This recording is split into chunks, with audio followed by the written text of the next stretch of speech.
In the swirling, vibrant depths of a galaxy far from the Milky Way, there existed a planet almost entirely covered by deep, shimmering oceans. This world, known as Aquaria, was home to the Aquarians, a race of intelligent, aquatic beings whose civilization thrived beneath the waves. Their cities were wonders of bioluminescent architecture, glowing gently in the dark waters, and their culture was rich with the harmonies of 1,000 underwater symphonies. However, tranquility was not to last. Aquaria faced a cataclysmic event, a celestial disaster that tore at the very fabric of their planet. As the Aquarians watched in horror, a rogue black hole passed disturbingly close, disturbing Aquaria's orbit and causing devastating tidal upheavals, volcanic eruptions under the sea, and a rapid decline in their world's habitability. Realizing their world was doomed, the Aquarians sent out an Exodus fleet, their ships a blend of biology and technology, living vessels that could traverse the cold void of space. Their destination was a small, blue planet in a distant solar system, Earth, rich in water and capable of supporting their life forms.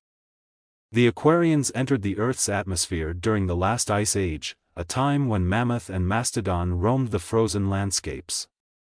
The primitive human tribes, scattered and struggling for survival, hardly noticed the newcomers who chose the Earth's oceans as their new sanctuary. The depths provided the Aquarians with a habitat similar to their lost home, and there they remained hidden, observing the surface dwellers and their development from a safe distance. For millennia, the Aquarians lived in seclusion, their presence on Earth undetected by humans. They established new cities in the abyssal plains and among the coral cathedrals of the deep-sea trenches. Life from Aquaria thrived, adapting to the new oceanic conditions, while their scholars and seers watched humanity evolve. As centuries turned into millennia, the Aquarians' initial curiosity about humans turned into concern. They witnessed the rise and fall of empires, the relentless pursuit of resources, and the devastating wars that followed. The Industrial Age was a shock to the Aquarians, as pollution began to seep into even the deepest parts of the ocean. The Aquarians had always adhered to a principle of non-interference, a vow taken when they first fled Aquaria. But as the 21st century dawned, and human technology allowed deeper oceanic exploration, it became harder for them to remain concealed. Submersibles and probing sonars encroached on their hidden cities, and the Aquarians knew it was only a matter of time before their existence would be discovered. The moment that the Aquarians dreaded finally arrived when a deep-sea exploration team, led by a marine biologist named Dr. Lena Hartfield, stumbled upon the outskirts of one of their cities. The encounter was brief but disastrous. The Aquarians, in a panic, inadvertently revealed themselves, causing a massive underwater turbulence that damaged the human vessel and forced it to retreat. This event sparked a fierce debate among the Aquarian Council. Some members called for preparing for war, believing humans would inevitably seek to exploit them.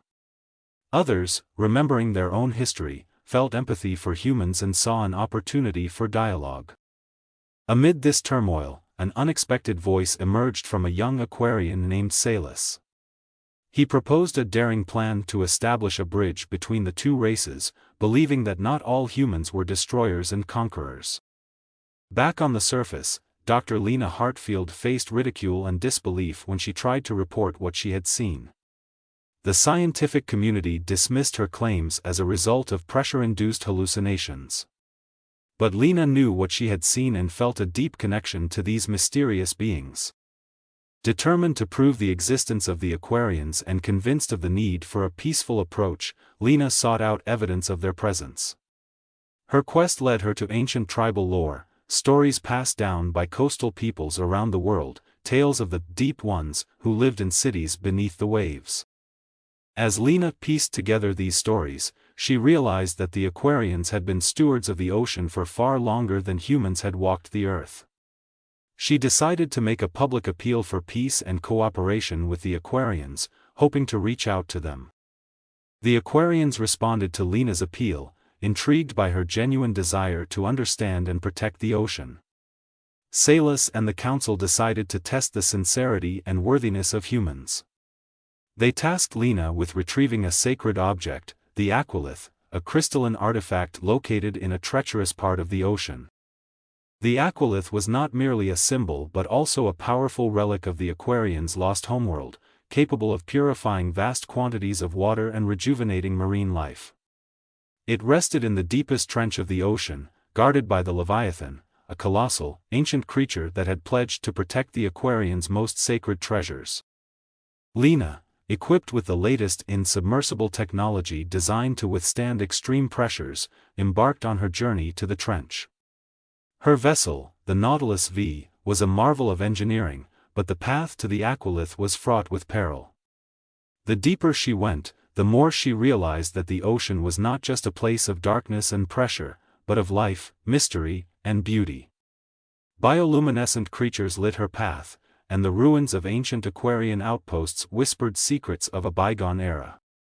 As Lena approached the location of the aquilith, she encountered the Leviathan. The creature was immense, its eyes like twin moons glowing in the abyssal dark. Lena felt a tremor of fear but remembered the Aquarians' teachings, that true understanding comes from respect and empathy, not conflict. She communicated her intent through a series of low-frequency transmissions, a method she hoped would mimic the Aquarians' communication techniques. To her surprise, the Leviathan responded, its body language shifting from defensive to curious. It allowed her to approach the aquilith but watched her every move with its ancient, wise eyes. Lena carefully extracted the aquilith from its resting place, ensuring not to disturb the surrounding environment. As she ascended with the crystal, she felt a profound connection to the ocean and its inhabitants, a pledge forming in her heart to protect these depths with the same fervor as the Aquarians. Meanwhile, a faction of Aquarians, led by a militant member named Varys, watched Lena's progress with growing dismay. Varys and his followers believed that any interaction with humans would lead to their world's ruin. They plotted to sabotage the mission, hoping to use the failure as a catalyst to rally the Aquarian population for a preemptive strike against humanity.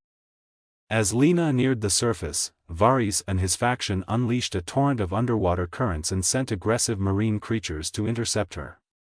The Nautilus V was buffeted by unexpected turbulence, and several dark shapes circled in the murky waters around her. But Salus, having suspected Varys' intentions, followed Lena in secret. As Varys' forces attacked, Salus intervened, using his deep affinity with marine life to calm the aggressive creatures and counter the currents. His actions revealed his position to Varys, leading to a direct confrontation between the two Aquarians. "You betray our kind for these destroyers, Salus," Varys accused, his voice a sonorous echo in the deep. Salus responded, calm but firm, "I choose to believe in a future where fear does not blind us to the possibility of peace. Lena's heart is true, and she represents the best of her kind." The confrontation between Salus and Varys echoed through the waters, a battle of ideologies that would determine the fate of both their peoples. Lena, with the aquilith secure, witnessed the confrontation between Salus and Varys.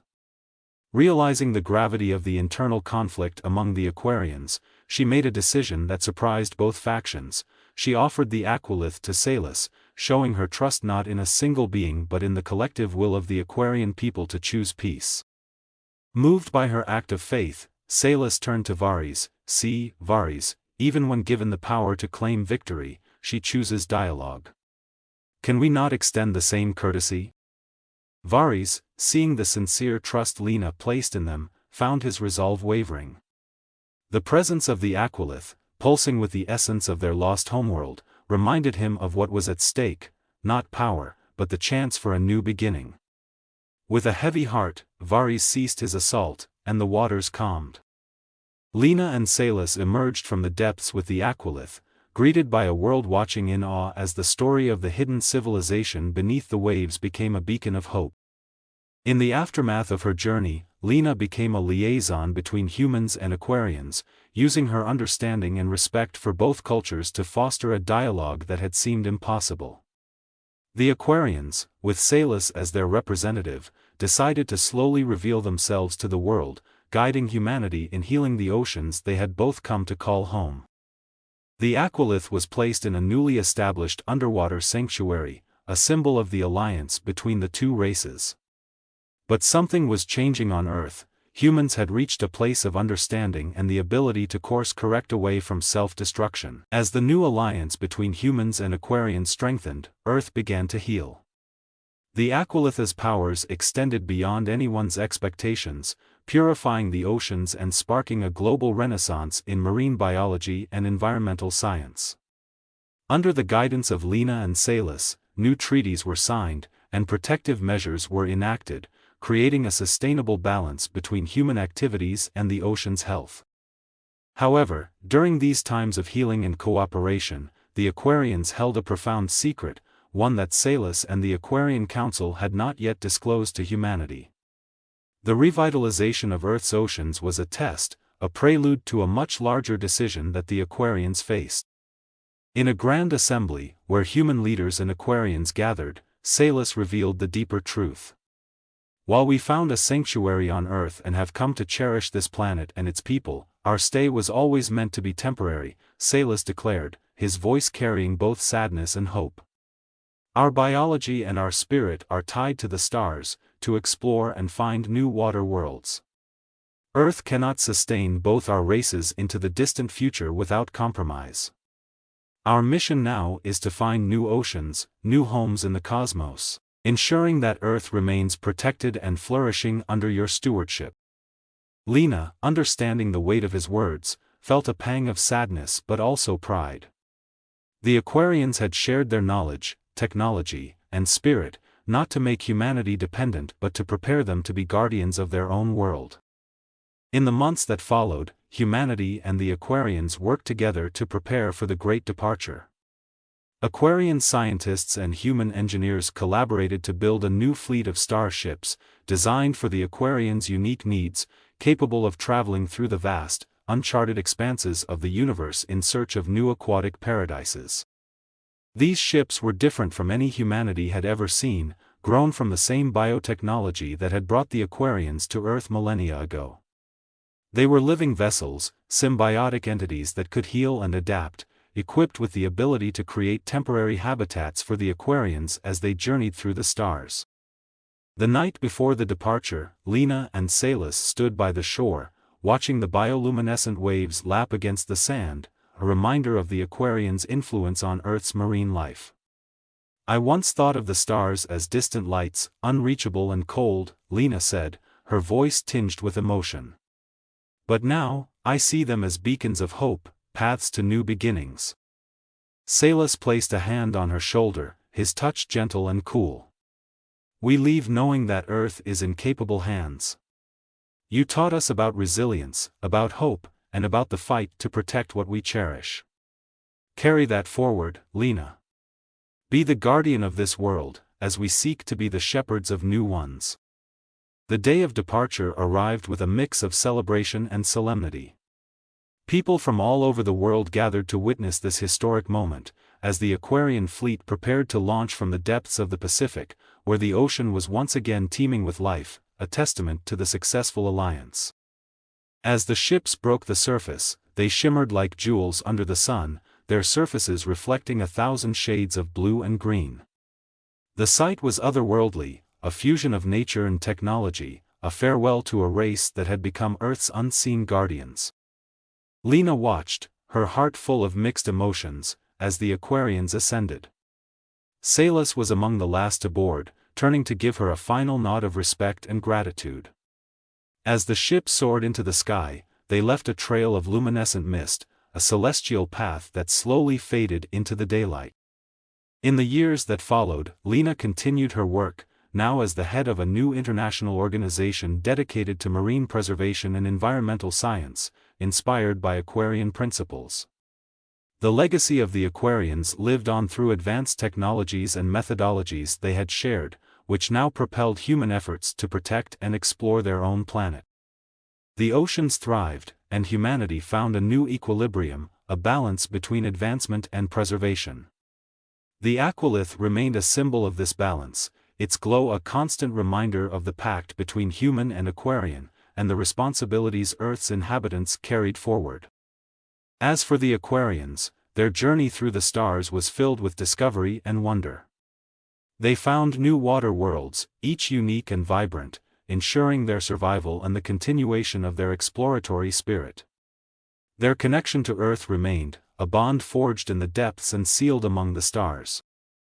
Decades later, on a quiet night, Lena, now older and carrying the wisdom of years, grabs her favorite cup of hot chocolate, and heads out to the porch to watch the stars, wondering if the Aquarians found a new home to call their own. Maybe they are teaching another bunch of stubborn humans, she chuckled to herself, sipping on the hot drink. Just then a shining twinkle caught her eye, blinking just once but 3 times. She thought maybe that was them as she walked back inside to catch up on some research, as her work was never done.